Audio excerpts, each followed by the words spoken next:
Awesome. So, welcome everybody. American Hammers TV Tuesday talk. Um, Hi, Wally. Tim, how are you, buddy? Good. How are you?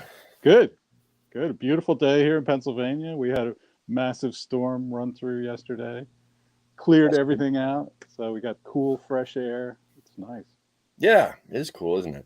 Yeah. Yeah, Same up here. Yeah, nice. we we had quite a few off and on storms, Hmm. and yeah, it's nice.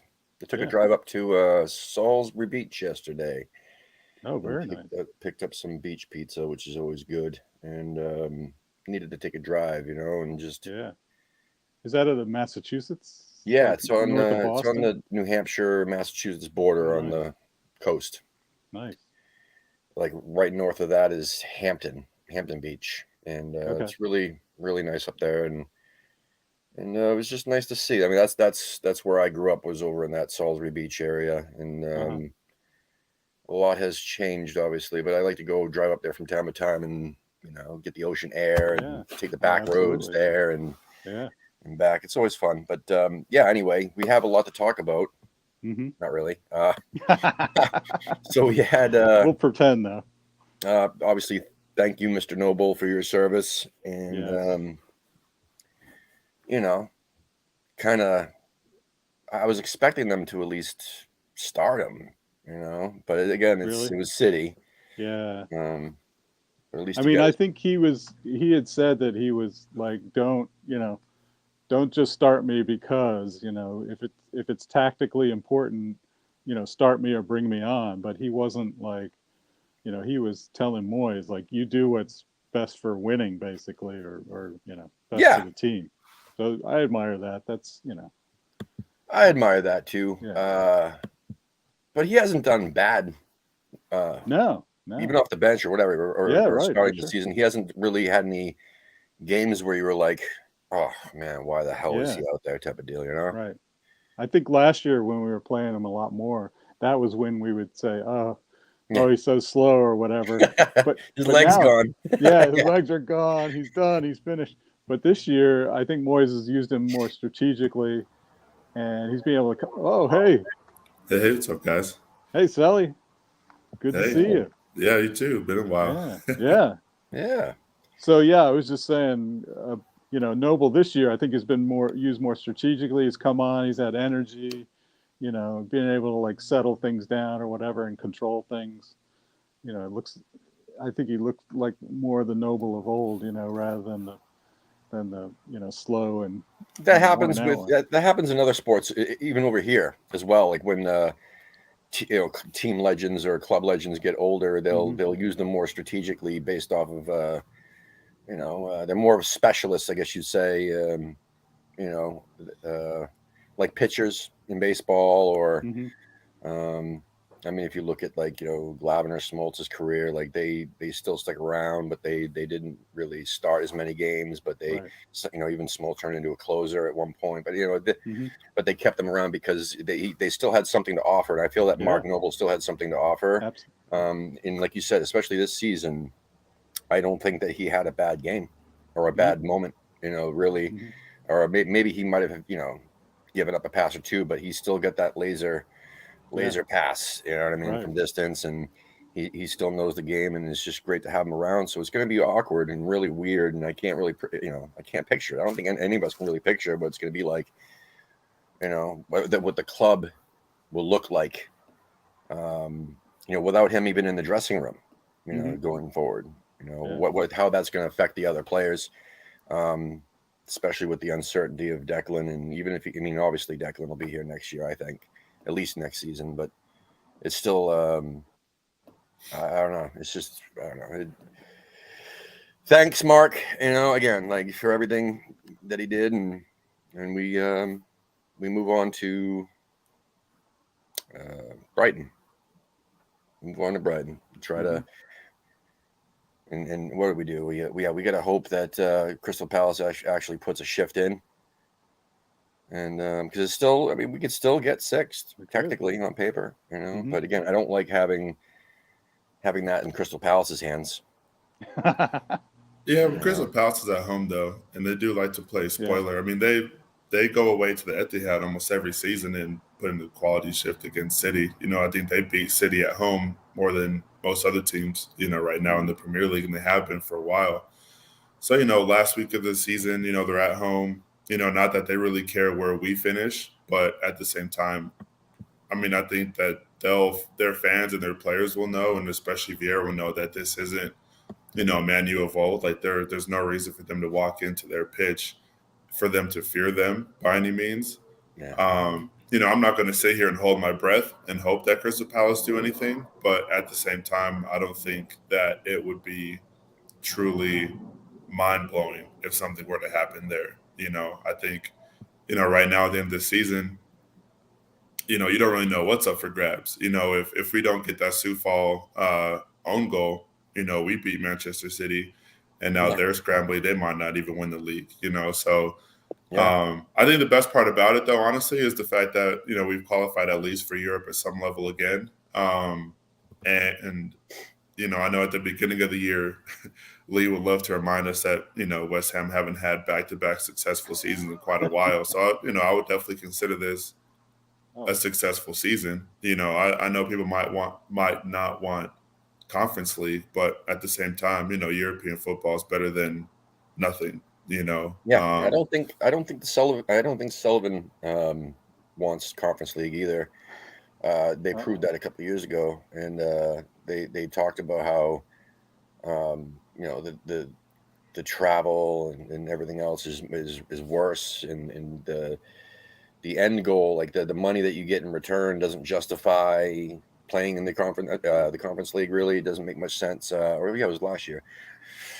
But mainly, like I think that the board wants us to win. Obviously, I don't think. Again, like, man, I'd rather play Conference League. I'd rather play Conference League because of what happened this year, and we really couldn't handle Europa League and the league at the same time. I mean, if we didn't have the Europa League, we probably would have done better. It was new to us, obviously. I mean, I don't know. It's tough. It looks like we have another guest who hasn't appeared on the show yet. Wow, I'm liking this. I think a lot of that too is kind of a double-edged sword. I get that Sullivan doesn't want us to get Conference League. I mean, I get it to the degree of you might not get a lot of funds in return, but I don't know. It's just ridiculous to me to think that turning away any kind of European football is a bad thing. And like you said, Sully, like this is the best back-to-back seasons that we've had. I mean, as long as I can remember, with exception of, I mean, how do I put it? 2011, 2012, when we were in championship, that was probably my favorite season so far, just because, the whole excitement of winning through the playoffs and even getting to the playoffs and just bouncing straight back up. And then the following season, finishing 10th in our first season back in the Premier League. Wow. It's finishing the top half in the Premier League, like as a, newcomer per se. I mean, that to me was an amazing back-to-back season, and that was the best I've seen since. I've been supporting the club, but you're right. This, regardless of Conference League or Europa League, it's a successful season. It is, but we still got to go out there and beat Brighton. I mean, we don't have to beat them, obviously. I mean, at the end of the day, like you said, if we finish, seventh, that's still a good season. But if we want sixth place, like regardless of what happens with Palace and United, as I think it was somebody said that, I think it was Matt Howard in here, we have to win. Yeah. Right. If we want sixth, regardless of what happens with United, we have to win, because if we don't win, it's automatically seventh anyway. I mean, United could lose too, and we still finish seventh. So Mr. Lucas, how are you? How have you been? I'm good. How are you fellas doing? Are you home yet, or? Oh no, I'm still in England. Oh Jesus! One more week. Wow. You ready to come home? I mean, after the first, how many matches has there been now? This is going to be the sixth. Wow. Or I've been to. Well, let's just say after Frankfurt and Arsenal, I did want to come home. I felt like fucking bad luck, but thankfully we turned it around a bit, but yeah, not too fun. Have you gone But to it's any been other clubs matches? I went to Dagenham and Redbridge match. That was really fun. Cool. Non-league is absolutely electric. Yeah. Is it? Awesome. But no, just enjoying my time here, trying to go to as many games as I can. I went to Frankfurt at home, Awesome. then Arsenal at home. Just went last Sunday, Mark Noble's last home match, and then I was lucky enough to get a ticket for Brighton away, which nice. If we win and United don't win, it'll be absolute fucking limbs there. I know. Yeah. Make sure your battery for your phone's charged, because I know everybody's going to be checking that score. Mm-hmm. Yeah. Yeah. Well, I'll tell you what. I think Man United is going into that match knowing they have to win or they they're going to be under a lot of pressure. They don't want Conference League. Trust me, they're barely happy with Europa League.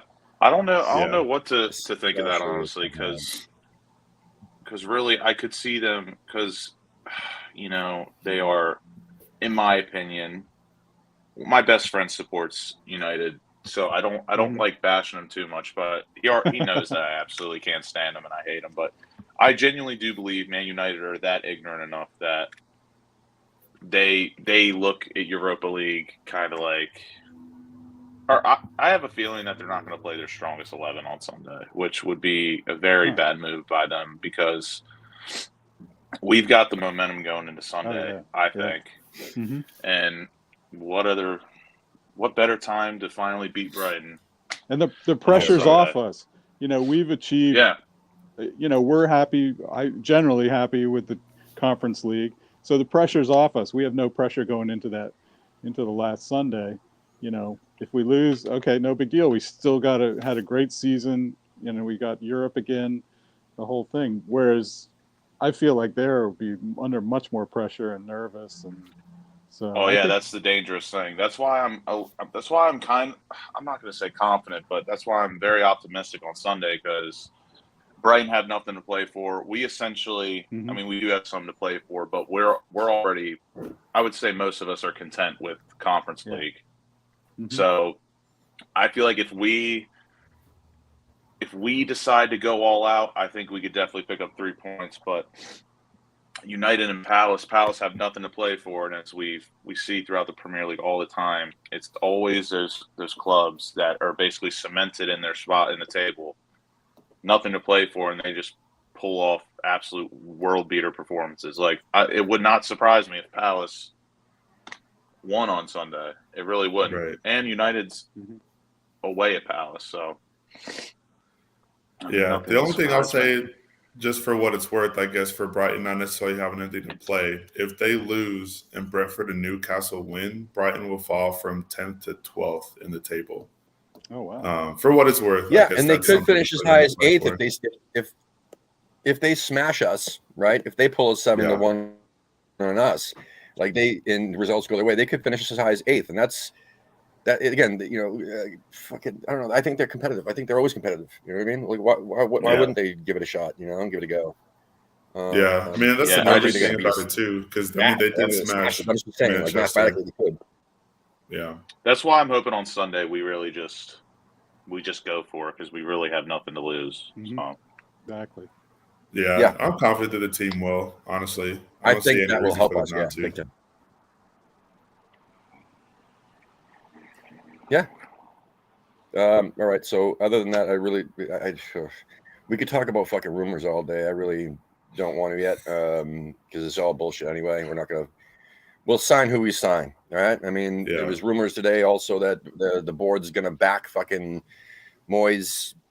We hear that every year. We hear that every window, and that doesn't happen, right? Clearly. So we are where we are, and because of that, we could have done better this year if we just signed somebody in January, but we didn't. But I don't know. Let's just stay optimistic, with that. What was the other fucking news? I don't know. You want to say anything about Noble, Lucas? Oh yeah. How was it? How was it Sunday being there? I was absolutely fucking trashed. It was like one of those. It was like one of those days drinking where you don't really like realize what you did until the next morning. And all I remember is that I had my shirt off in Carpenter's drinking at some point. That's really all I can remember. I was on the I bevies love for Carpenters, sure. man. I But fucking love Carpenters. That's my spot, man. But it was a fantastic match overall. Like it's really not going to hit me personally probably until next season or on Sunday when it's all said and done. But yeah, it was a very emotional day, especially seeing us get a point when really. I mean, I predicted 1-1.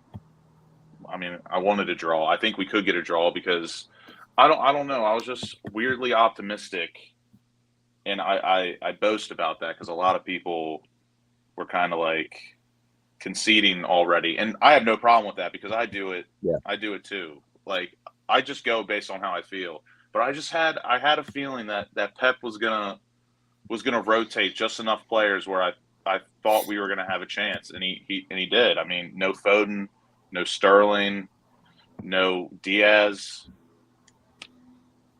Fernandinho was playing center back. I mean, obviously their bench could finish top 4 if they wanted, but I don't know. I had a feeling that he was going to rotate just enough players where we were going to have a chance, and if it wasn't for Anthony Taylor, we probably should have won 2-1.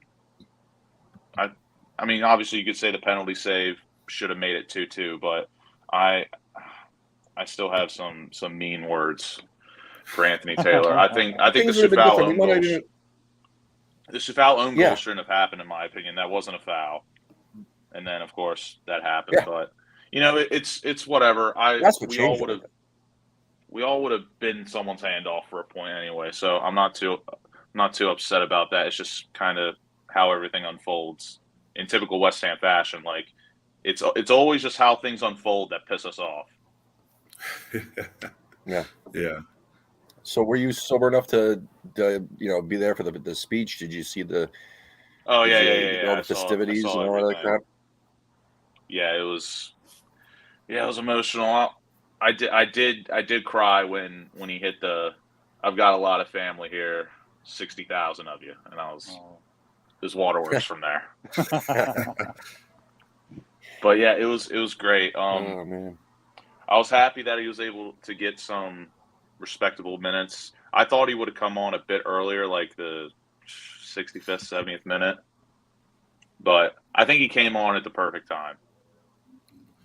Honestly, after we had that penalty save with Mark Noble on the pitch, in the back of my mind, I was sitting there thinking this might be that storybook ending. It's where either he gets some kind of ridiculous goal or he gets a chance to score a penalty, because, it just kind of felt like it was setting up for that, and especially after the save happened, just in the back of my mind, like, oh, this might actually, like, I know that place blew up when Yarmolenko scored his first goal coming back. I could only imagine how that place would have been. Oh, my God. If it was fucking hysteria when we went up 2-0.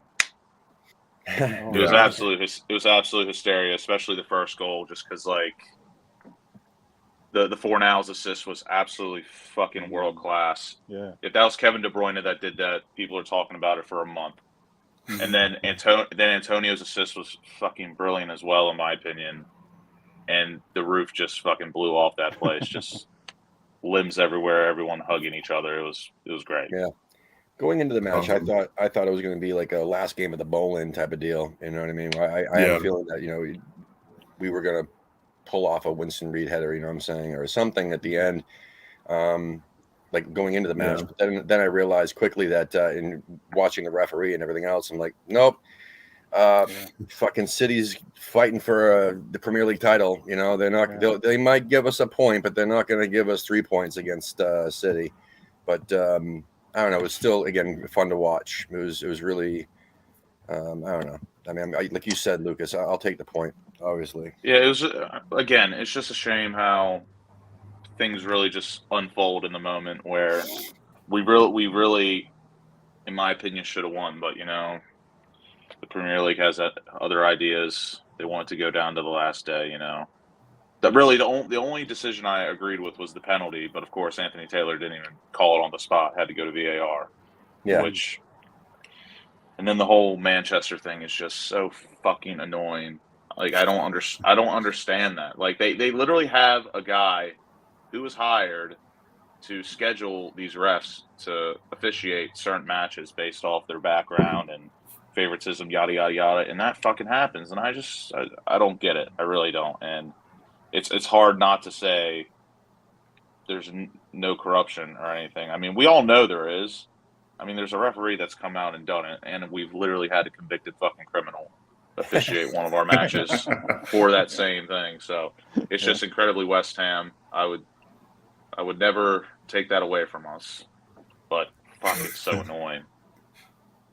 I'm trying to look to see what they have here. They haven't even announced the fucking officials yet. No, they probably won't until like the day or two before. It sucks, man. I can only see that. So I was thinking, like, which one's Mike Dean going to ref? Is he going to ref fucking United's game, or is he going to ref our game? Right. You know what I mean? Yeah. I can That would take be a true look. fucking Premier League fashion. Yeah, he'll Yeah, be they our also guy. might not announce it yet either, just because there's other games to be played. Like that Liverpool game today might be kind of. That's right. I'm sure Liverpool's going to smash Southampton, but I don't know. This time of the year, you know, there's not that there's ever an easy game in the Premier League, but I don't think Southampton's just going to lie there. You know, especially with No. them essentially being Liverpool's farm system. Yeah. Good But point. yeah, I don't know. That'll be interesting for sure. Like I honestly didn't expect Arsenal to do much yesterday. I think that Tottenham match took it all out of them. Like their heads are gone. You know, I don't think that even if they made Champions League, they probably wouldn't do much depending on how their summer signings went. You think that Liverpool will play their B team? No, No. I don't think Klopp Oh, is no. that kind of guy. No, definitely not. They got 2 matches left, like versus City only has the 1. So, like you said, you know what I mean? Like I mean, I don't they want to can say still they're win the on. fucking league. They're not on the same level of depth as Man City, obviously, in my opinion. But like, for them, it is hard to kind of say they're B team. Yeah, like that's when we beat City on penalties, and I have a buddy, of course, who's a fucking Man City fan. We all have those friends where it's like, oh, of course you're a fucking Tottenham fan, of course you're a City fan, of course you're. I don't have any fan. Tottenham friends. No, they're not my friends. Literally, the only like I said, my best friend's a United friend, and I swear to God, he is. I always give him a pass because he is the only supporter I know that, like in a Pig Six club, that knows what he's talking about, not really biased, and he has an emotional connection to the club. Like he just didn't choose the club because they're good. Like his brother supported them, and he was like, "I'm going to follow my brother," which I find commendable. Yeah. And that's normally like that's the only like test I really give people. Do you have an emotional connection? If so, fair play. Like I'm not going to ask you 21 fucking questions. But yeah. I mean, we're I know a lot more Liverpool supporters, obviously, and like the just because fucking look a lot. I have another great friend who's a Liverpool supporter, but fuck him. But I don't talk to Tottenham supporters. Period. I mean, I would disown my family if they were. I do have a cousin who's fucking Fulham, which is weird. But like I was saying, like when we beat City on penalties, like and we played their B team, like that is not a fucking B team. You know, Grealish playing, Yeah. Their Mahrez. bench costs more than most clubs do. Yeah. That's what I'm saying. So Yeah, that's I don't think Liverpool's gonna play a. Well, I mean, in their case, it could be a weaker team, but in all reality, is it a weak team? No. Like they've got to win. So Yeah. I mean, they have Villa at the end of the season too. So I mean, that'll be unless Klopp comes up with another fucking 22 positive COVID tests out of his ass and they get it rescheduled for tomorrow. Like I don't fucking know. yeah. Well, they can't. There's no time. They got to finish on Sunday. There's always time. For Liverpool, right? Wally, are you going to be Always going to Stowe's for the last match of the season? What are your plans for the last match? I don't know. I'm gonna have to check into that. I haven't You been. should. I've been down south a lot, so I haven't really been going to Stowe's this this latter half of the season. Did you catch up with Bradley at all? No, I didn't. Because when I was only down at, well, I did earlier in the year. Yeah, when I was down there earlier in the year, but Right I on. didn't. Just this last trip, I didn't catch up with him. So, yeah, because I think there was only one match, you know, while I was in New Orleans. So yeah, I didn't catch up with him, and I didn't have the car to be able to go over to the bar they go to. Yeah. So because my wife was having lunch with her relatives or something. So. Well, check in with them and see what's happening. Because I mean, come on, man, it's the last match of the season. Yeah, I'd go absolutely. if it wasn't 6.5 hours away. You know. Yeah. But I'm stuck Absolutely. with we got to the get it boy and going. the kids are Sully, like, so where are you at right now? You still in Aurora or whatever, or where are you at?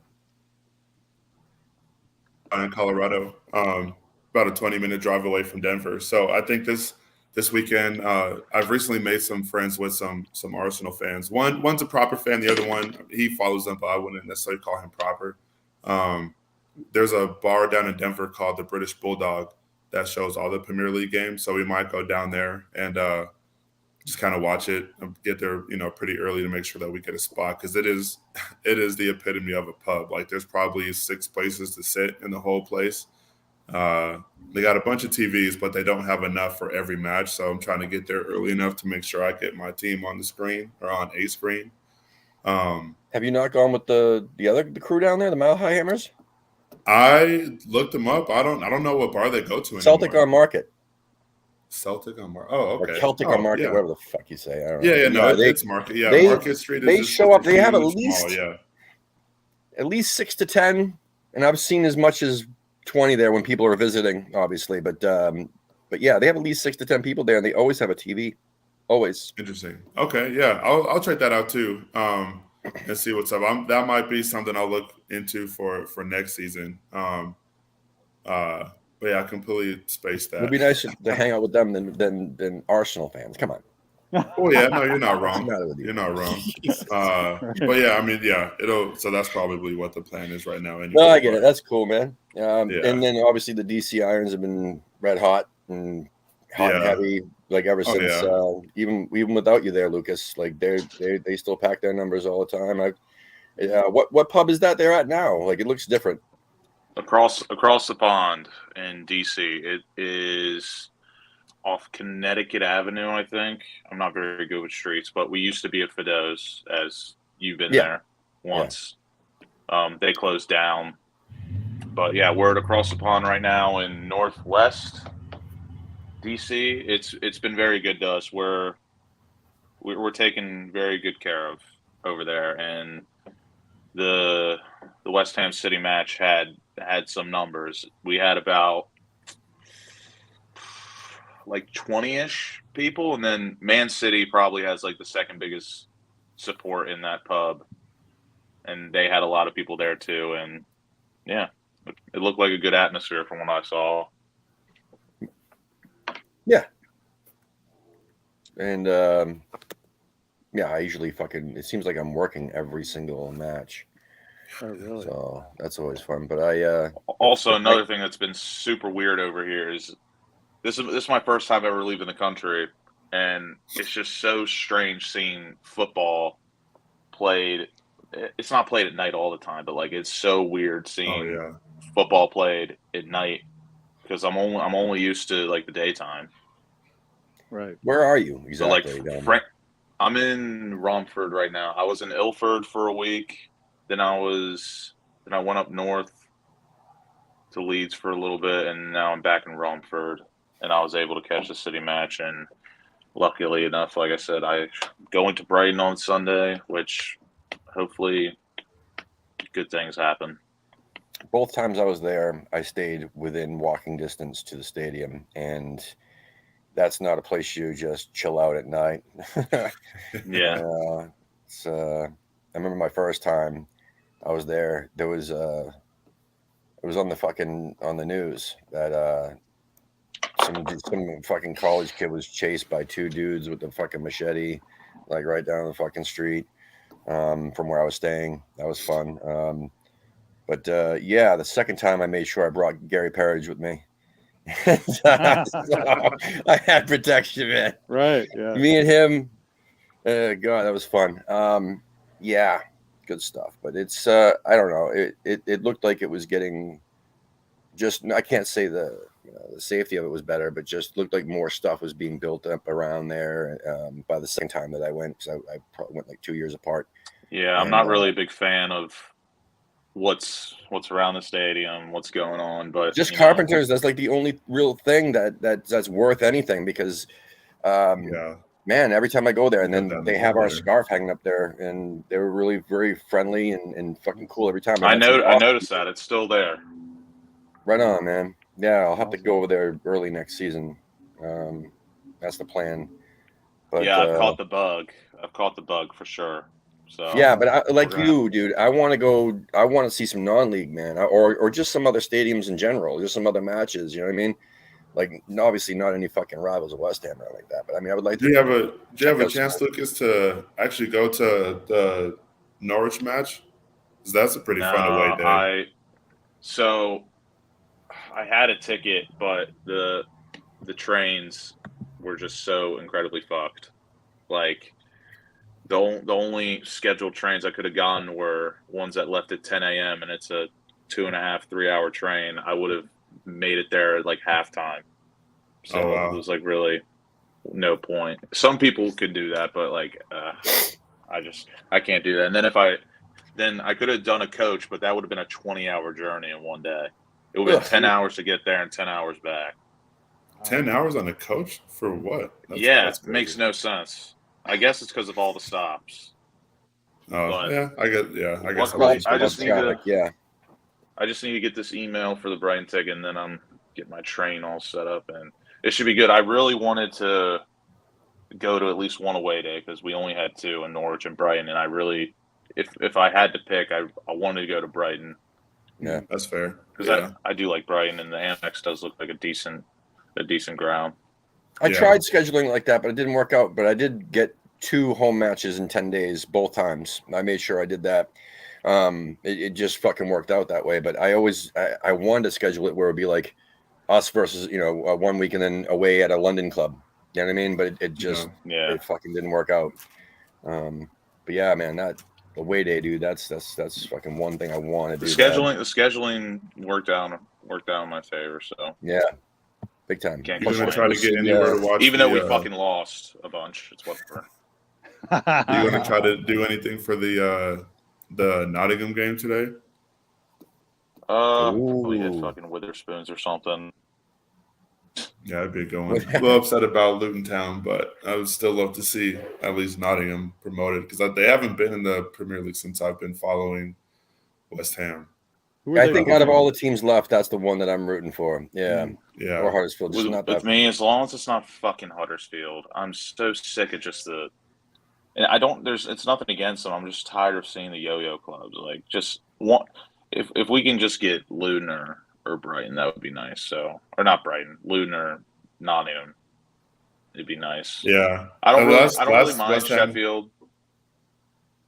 Last West Ham game I went to, we were playing Huddersfield, and they couldn't fill their away allocation. So, like, you know how at the London Stadium you have the bottom part and the top part for the fans? The top part was completely empty because they couldn't fill it, which I thought was really kind of funny. But, I guess it is a small club, so what can you really expect? Like I said, as long as it's not Huddersfield, I'll be fine. I quite actually enjoy Sheffield. They probably have one of my favorite grounds. I love Bramall Lane. I think it is like an absolute proper football ground, the way it's just built. I love the steep seats. I love that. And it's fucking Sheffield. They're absolutely crazy fucks, which I can respect. Yep. No, I mean, I would love to go to. That's the thing. I would love to see Wednesday up in the Premier League at one point too. Just the same thing, like the ground and also the fucking the fans, man. The fucking crazy. Yeah. Nottingham's a hell of a city too, so that'd be a pretty fun away day if they're able to. Yeah, get promoted. Big time. Beautiful. So real quick, I just want to answer this. It's pretty simple, man. Like, you go the right way, you get the save, right? It's I don't know what the odds are, but he got lucky on that day. I mean, there you go. That's just He has yeah. saved 6 out of his last 8. That's extraordinary. He's that's what I'm saying. You go the right way and you got a good shot, right? It's not like you went the wrong way and then made a miraculous save. You go the right way, you make the save. Simple. And he so didn't maybe he hold had a on good to read it, on right? it. Maybe he did some homework before the match. Good for him. That's great. But I mean, as a fellow grudge guy, I totally respect it. I've said on numerous occasions, I'll hold a grudge against anyone. I don't care if you're 2 years old or 200. That's right. I really don't. A good grudge keeps you alive, and I plan on living till triple digits with a few of them. Yep. Oh, nice. Yeah, and he did spill the ball early. There was one chance where he didn't hold on. Flappy hands. I mean, he couldn't save fucking Sufal's fucking shot. So, you know what I mean? The important one, yeah. The important one, yeah. That was Sufal's first shot on goal all season. He makes him look bad. Makes his own teammate look bad. Fuck. Yep. Anyway. Side note, very unrelated to West Ham. Love the Hunter Hunter Cup. I actually just finished that anime.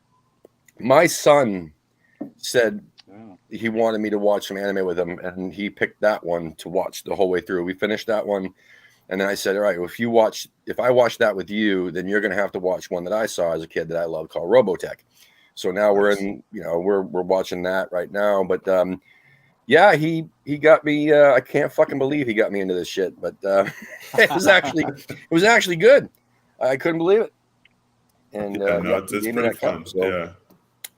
Yeah, good old anime. When I'm not watching horror, I'm watching that. AKA West Ham. Are we horror or are we anime? This season's been anime for sure. Okay. Normally horror, right? Like crazy screenwriting, crazy script writing. Yeah. Mm-hmm. You wouldn't, some of these stories are unbelievable. Yet the outcome is generally good. So that would be that, not horror. That was the Pellegrini reign. Pellegrini was horror. Sure. That was a fucking straight up horror movie for sure. Starring Roberto. Right? Yeah, dude, fucking Roberto. But people forget Joe Hart. Everybody talks shit about fucking Roberto. I mean, people forget about how bad fucking Joe Hart was for us. How many fucking goals he leaked, and stupidly. And you would think that he would have done well, but he didn't either. So it's like those two belong in a room together. That's the thing, I would say. That was an interesting summer window because we also signed Zabaleta that year for whatever reason, but it is what it is. Yeah. He did okay. He was solid. We've had worse. Yeah. We've had worse. He makes Fredericks look like a fucking superstar. But she is. Fredericks is probably the best right back we have right now. Absolutely. Nobody appreciates on that paper. except for me. If you go by record, like how many starts he had, how many wins we had, or how we were undefeated this year when he started at right back. Yes. Still the last player to get a perfect score game too. That's right, Sally. Yes. 3 years ago. Don't get me started. 3 years ago. Yeah, Championship Sunday as well. Southampton. Yeah. And he's been a very good emergency left back. Yes. He's done all right. When I saw it live when I saw him play left back at Arsenal, definitely not the worst player on the pitch. Yes, we need to re-sign him. Make me happy, please.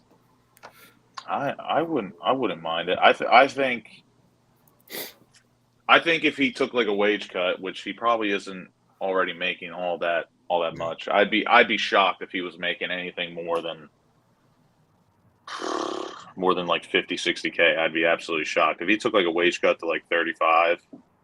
I think I could see us keeping him, but also he's friends with Declan Rice. I mean, you want to keep him around for that as well. I mean, it's not going to make all the fucking difference in the world, but it helps to have people that you actually like. Right. Yeah, that's why I've been hitting the nail on the head that like obviously the transfer window is really important, and again, like Declan Rice isn't bigger than the club, but like, I mean, how many quote unquote world class players have we had at this club since Bobby Moore? 2. So like when you just have a player like that, you've got to build around him and at least like meet him in the middle somewhere. Like I'm like I said this the other day, I don't expect us, or I don't expect Declan Rice to go to David Moyes or the board like, hey, I want Calvin Phillips, Ollie Watkins, Jesse Lingard, and someone else, because like that's just not going to happen. Yeah. I genuinely believe if we were able to get Declan Rice, like Calvin Phillips, and Jesse Lingard, I genuinely believe he would be like somewhat satisfied. That okay, we're moving in the right direction. We're doing something here, and then obviously the results will speak for themselves. But this transfer window, I mean, we say it every year, is so important, but this one really has to be done right. The only way they could really have a solid window is if they fucking sign a striker, somebody that we've been talking about for years and years and years, signing a fucking striker. It's a weird situation. You just mentioned attacking midfielders or just midfielders in general. Like Calvin Phillips, I would love him. Of course I would. I mean, Ollie Watkins, okay. I mean, that was a rumor that I heard, but they're not going to get rid of fucking Ollie Watkins. They love him over there. He's doing well for them. You know what I mean? Gerard even fucking came out and said that he fucking loves him. Yeah, but you know what I mean? So, but if they get Luis Suarez, Ollie Watkins will have no place in that squad. I'd take fucking. Let's fucking raid that. Let's fucking get Suarez. Shit, I'd fucking take Suarez. Right? We need some entertainment on the squad. You know. But no, my point is, we need. He scores goals. He scores more goals than fucking Ollie Watkins does. You know, obviously, and anybody else. And that, you know, I would have taken fucking Josh King like fucking 2-3 years ago when I kept saying over and over again, like let's sign Josh King. But even though he had a shitty season this year, but again, Watford sucked, so it's not necessarily his fault. It's a weird situation because you got Souček and Soufal who have not had very good. They haven't had a very good season, but obviously the first season here they were outstanding.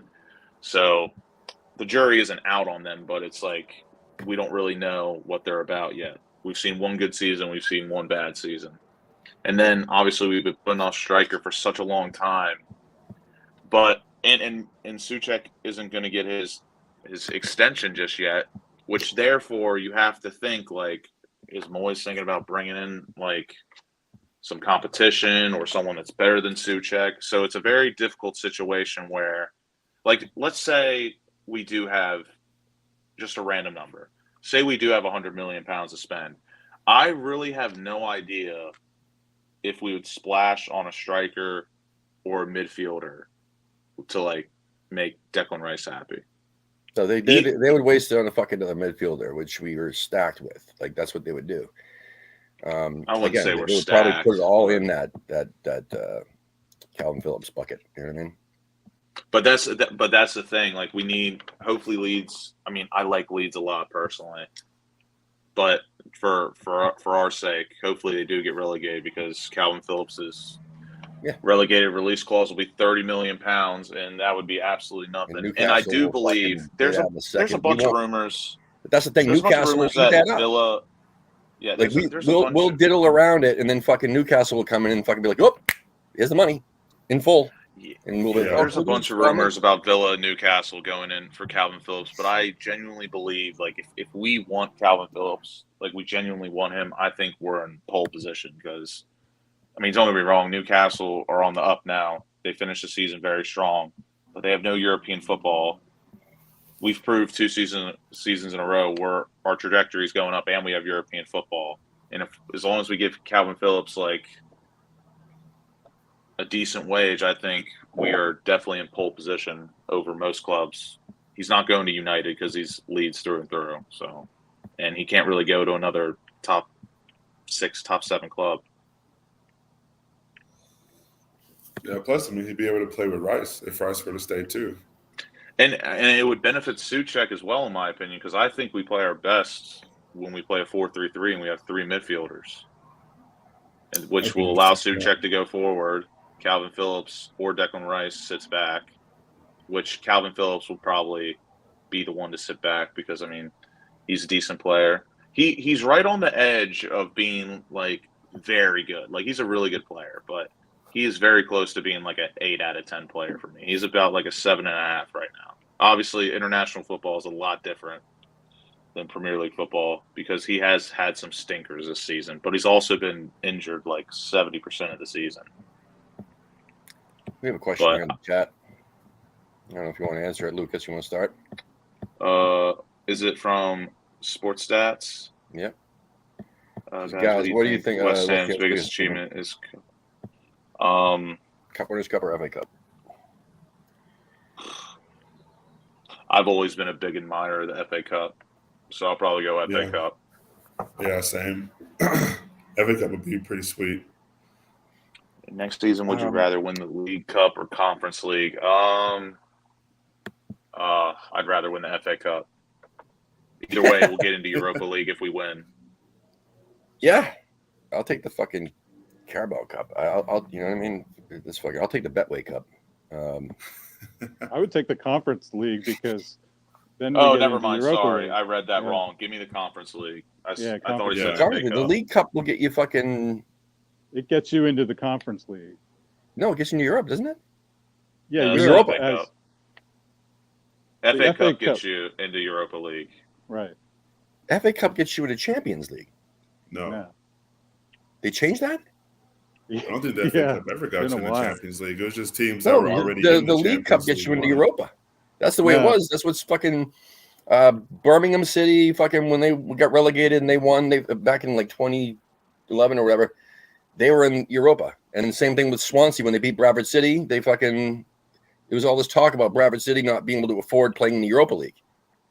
You know what I'm saying? But again, this was before Conference League was even in existence, obviously. But that was 2013 was the last I'm thinking of. But so they must have changed that shit, and I didn't. Okay, whatever.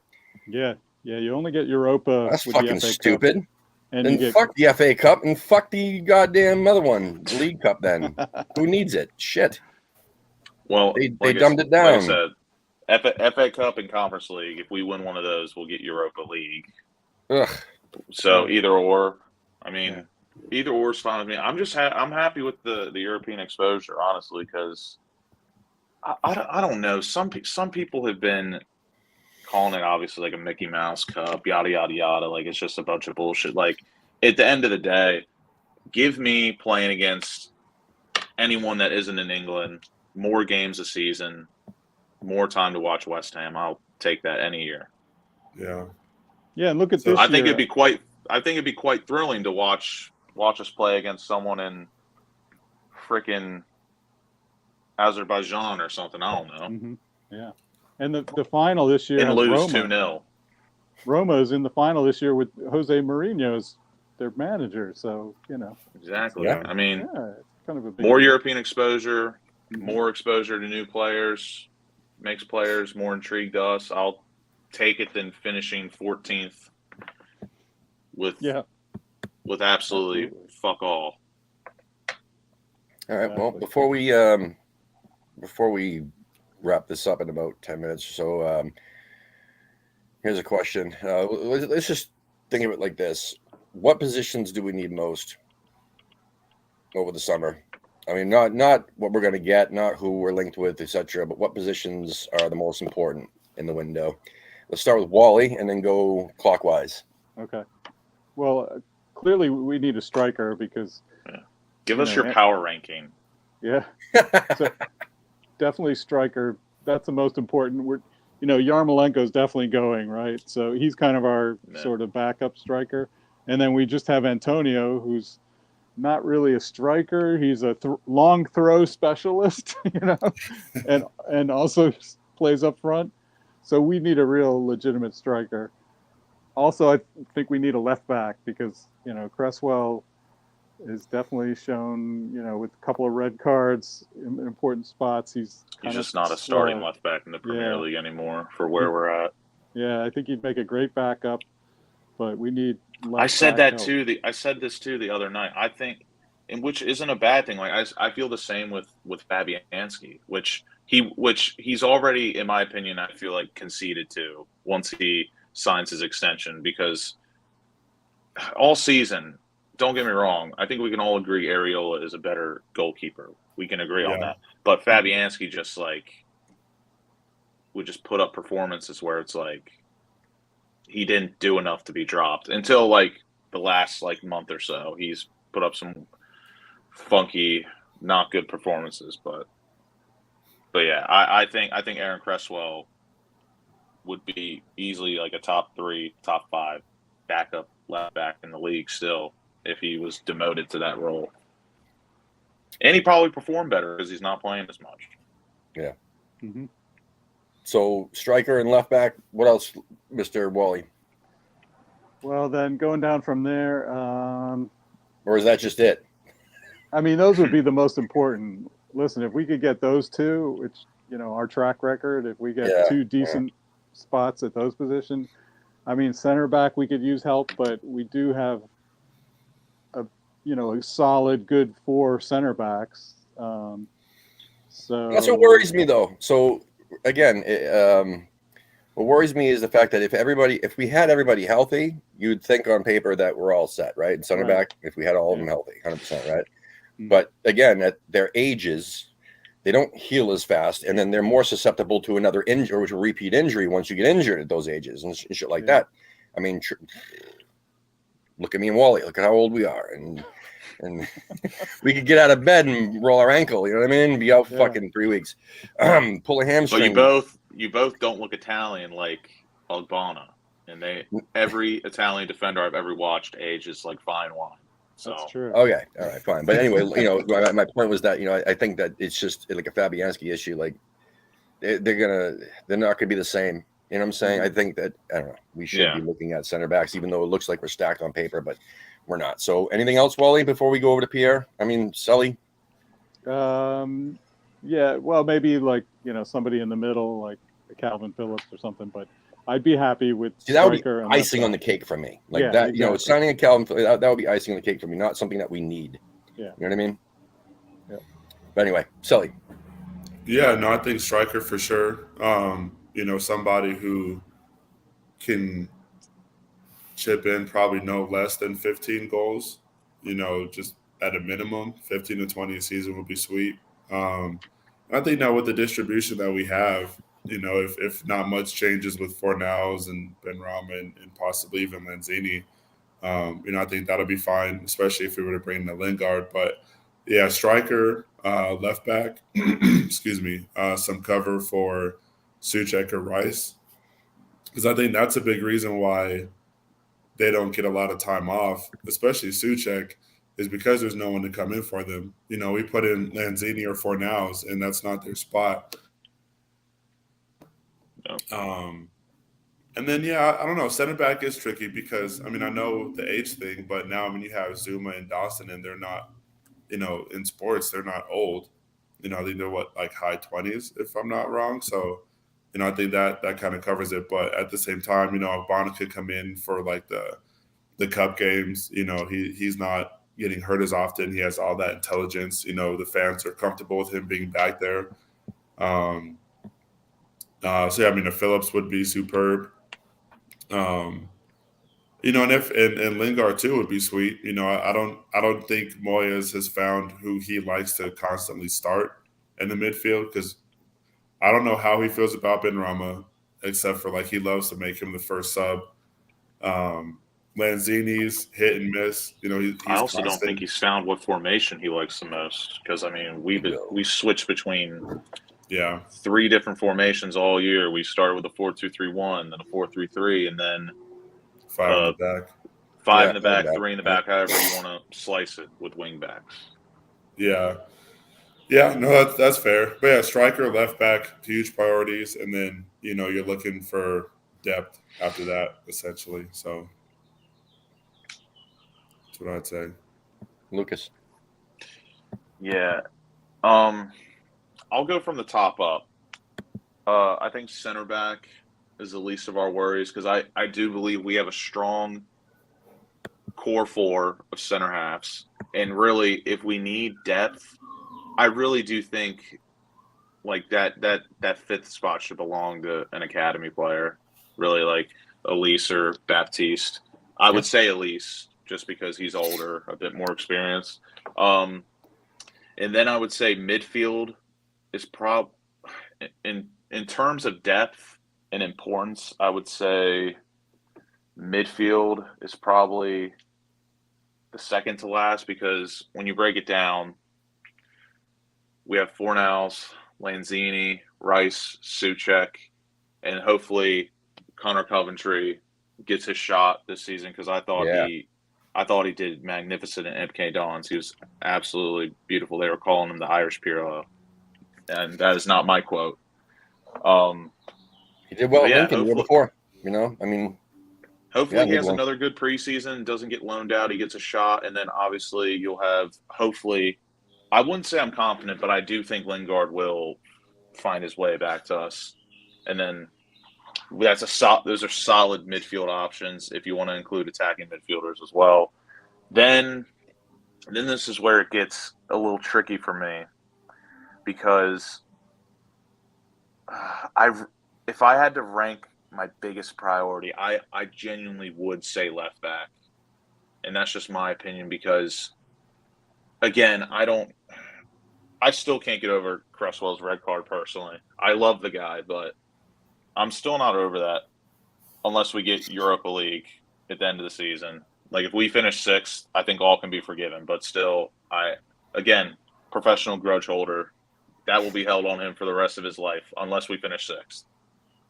But we've known we needed a new left back now for at least 2 seasons. Aaron Cresswell really just hasn't. I don't want to say hasn't been up for it, but like it's his time to take a step back, and we need a really good left back, because he really is not great at getting forward. But when he gets into position, he's decent putting crosses. And then another tricky spot is like with Antonio, because really I do think he's best on the wing. So if we do get a striker, I'm curious as to if that would push Antonio out to the wing.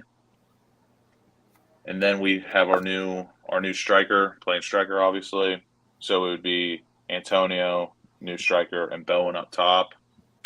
Or we get a new left wing, which would force or keep Antonio at striker, because we do need a left winger. We have Vlasic, Fornal, and Benrahma playing that position, and all 3 of them are not left wingers at all. It's very tricky, but if I had to go from the top down, I would say left back, striker, a left winger, midfield, and center half. Yeah. Boy. And with the left wing situation, we're going to have to get rid of Benrahma or Vlasic. Loan, sell. One of them's going to have to go, because we just don't have enough depth for 3 of them. And we all know that Moyes loves playing Fornals at left wing because of his work rate. But again, that all could change if we get a really good left back. And I don't know. They're out there. GSB out. Yeah, that's what I'm saying. And I don't think they always make it seem so much harder than it is. Like, we're not asking for a complete upgrade on Aaron Cresswell. You can get a better left back than Aaron Cresswell for 15, 20 million quid, in my opinion. You just have to look. Exactly. What the fuck are they doing? But yeah, I think that obviously number one is a striker. But again, this isn't about whether I think they're going to do that or not, because I don't think they're going to do it. But oh God, they have to. I think we'll end up playing. And then there's a whole nother question of how many players we should sign, not what we think. I mean, we all probably agree. I think Moyes is academyist. Like sexist, racist, whatever. He's academyist. Like he just for whatever reason, he's throughout his whole tenure. I mean, he's maybe 1 or 2. You got Ben Johnson. He did. You know what I'm saying? Wasn't Ngakia under him too? And then yeah. But he hasn't. He's had so many more opportunities. There's plenty of other academy players that he could have pulled up or called up or whatever. Even in the current under 23 squad that didn't go out on loan, he could have called them up as needed for depth. But it didn't happen. He didn't give him the opportunity. I mean, again, I'm not there. I don't see what's happening in training. I don't know what his people around him are telling him about those players either. Like saying, "Oh, they're just not ready yet. Ooh, we don't want to crack that egg," you know. But yeah, we have a lot of players leaving. We have Yarmolenko, Fredericks, Crow, Noble. That's already 5, and we don't do anything simple. Like we lose 5, we'll bring in 2. Yeah, that's just how we do shit. And I don't know. Again, it's very tricky because, like I said, it's hard to predict where we're gonna splash the cash, especially with Declan Rice still being here, and we want to keep him happy. It's just a very, very tricky situation that hopefully Moyes, Newman, and the board. Oh shit! Hopefully after Noble's done on holiday, maybe he makes a late impact in the window and helps us out or something. But that'd be cool, who knows? Just our expectations never match. So I think that number one priority is selling a striker, even though I don't think that's going to happen. But I think that's, in my mind, that's number one priority. Number 2 priority for me is either signing permanently or onto another loan deal, whatever, Areola, because we need a goalkeeper. And like you said, I feel that Areola is a better goalkeeper at this stage than. And we're never going to get an opportunity. Would be a fantastic cup keeper. I think he would be an amazing. We're never going to get an opportunity again from a club like PSG where they're willing to subsidize. That's what the rumors are. He's Francis. They're willing. Francis number 2 as well. Yeah.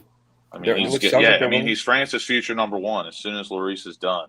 So, I mean, it's a no-brainer for reported anywhere from 10 to 12 million pounds to buy him, and then if apparently he's on like 150 a week or something, and PSG are willing to help us out to get him down to 100, that's a no-brainer to me.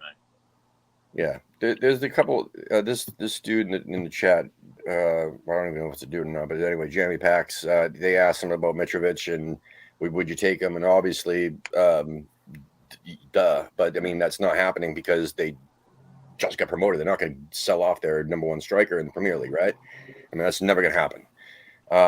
Unless it was somebody who came in with, again, like fucking 100 million pounds of some bullshit, which ain't, again, we're not doing that. And they also asked, would you take Marcus Rashford?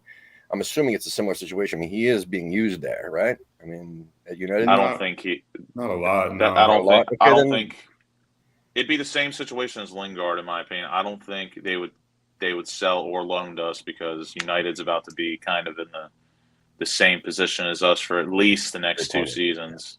Yeah, plus he'll probably just sign with Sevilla anyways. There's no reason for him to leave there. United wouldn't let him come to us. Yeah, and again, with the whole Lingard thing, he had his chance in my book. And again, that's Mr. Professional grudge holder here. When it comes down to Lingard, he had his opportunity to fight, to come back to this club, but didn't even want to fight. My grudge is with Ole. He's over and over again, repeatedly, since the history of Jesse Lingard, since fucking Moyes was there and whatever, has always bitched and complained about not getting the playing time that he deserved at United. And again, it's over and over. It's the same old fucking story. Now he's going to be leaving the club, right? Likely over the summer. And I just have a feeling it'll be fucking Newcastle. It'll be somebody else. And it shouldn't be us. We shouldn't want him back because he had his fucking chance. And Newcastle could be a very big. Plus, we don't need another Arnautovic with a fucking crazy brother that tweets bullshit all the fucking time about, whatever. You know what I'm saying? We don't need that fucking crazy brother. Fucking anyway, that's how I feel. Anyway. Yeah, but how would you feel if it came out that Rice was like, "We need Lingard. I want Lingard." If it was Rice or nothing, I mean, if that's what you're saying, like if it meant that Rice was going to stay, I would obviously take whatever the fuck Rice wants. Rice is king now. Okay, that's in my mind. Sure. Would I like that personally? No. I mean, I don't like sloppy seconds. We already had an episode on that, right, Wally? We had a whole episode on sloppy seconds, and I'm like, I don't want to be your sloppy seconds. Thanks. Yeah, thanks, Lingard. But again, there's plenty of other fucking people to focus on. There's plenty of other quality players, even better than Lingard, that we could use, that we could probably afford, if they just put up the fucking money and used their brains and looked around, right? I mean, there's plenty of clubs all over the world that have quality players. that we should be looking at. But I think an hopefully interesting history thing does not repeat itself. Hopefully we sign some freaking people and make up for the guys that are losing. And hopefully, like you said, Lucas, before, I would like to see some of these academy players getting a fucking shot. You know what I'm saying? Yeah. It would be really nice to see that for once. Yeah, I just I don't want to see like a bunch of them, but I do think that like there's at least a few. If we're talking this season, just in a recap, I think there's plenty of opportunities where we could have saw at least Danchester's, Okaflex, and maybe Perkins. So not saying that they should have been in and around the squad, but there was definitely some matches where it's like they could have gotten a little bit of running. But I kind of see where Moyes comes from. Like the whole Elise thing where Dawson got the red card and then Zuma was hurt.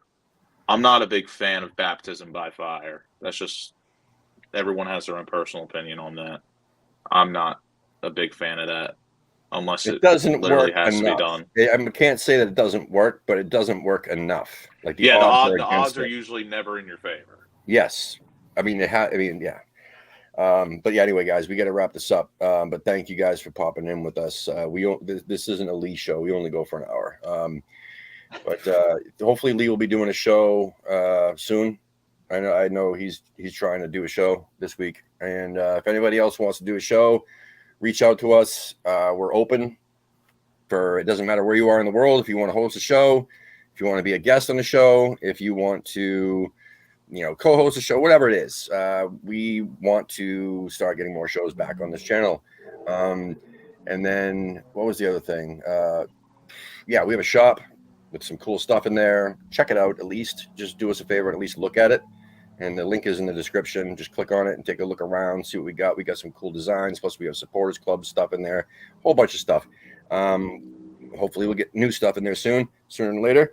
Onwards to Brighton. And I guess, before we leave, we should just run our predictions. We'll go counterclockwise. I'll start, obviously, everybody knows 7-1 West Ham. And then Lucas.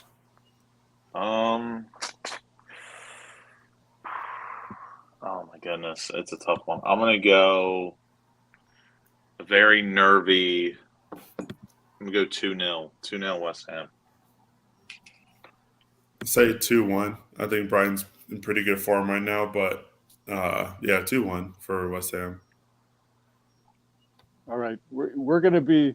We have no pressure on us. We are going to go out and hammer them 4-1. 4-1. Legit 4-1. You're getting up there. There we go. There we go. Yeah. Good job. We're going to be relaxed and just hammering them. I love it. Matt Howard, good man. There you go. And I told you, like the day that this fucking happens, we're going to get shirts made. And we'll give some away and then we'll put some in for sale in the shop. But yeah, we're going to win 7-1 one day and I'll keep predicting it until we get it. It looks like we got 3-1 to chat too. But yeah, anyway, please like and subscribe, obviously, and take a look at our other shows. I know Wally's on the show with me. Lee has a show hopefully this week, and he's been like hopping around different days. So we'll make a post on social media when he announces when he's going to do his show. But otherwise, we'll see you next Tuesday. Thanks, guys. Come on, thanks.